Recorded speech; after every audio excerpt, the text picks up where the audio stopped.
తెలంగాణలో మొత్తం 17 లోక్సభ స్థానాలకు ఓటింగ్ జరుగుతుంది. ప్రస్తుతం ఓటు హక్కుని వినియోగించుకున్న అనంతరం అభ్యర్థి వెంకటరామిరెడ్డి మాట్లాడారు. చూద్దాం. నిర్మాత ఉన్నారు, వారు రాజ్యాంగబద్ధంగా ప్రజాస్వామ్యంలో ఓటు హక్కు అనేది అతి ప్రాముఖ్యమైన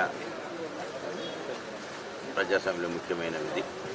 ఓటు సద్వినియోగం చేసుకోవడం, ప్రతి ఒక్కరూ ఓటు వేయడం అనేది ప్రజాస్వామ్యంలో చాలా అవసరం.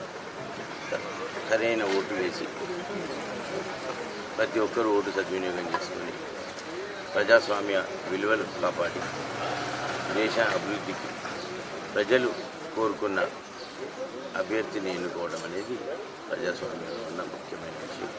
భారత రాజ్యాంగం ప్రజాస్వామ్య వ్యవస్థ ప్రపంచంలోనే మంచి ఘనత సాధించిన వ్యవస్థ. ఇక్కడ ఎన్నో సార్వత్రిక ఎన్నికలు జరుగుతూ ఉన్నాయి.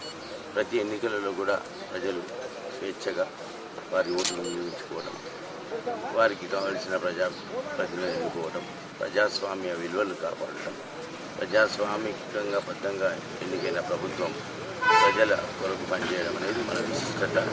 ఇవాళ అరేంజ్మెంట్స్ కూడా అన్ని సక్రమంగా జరిగినాయి.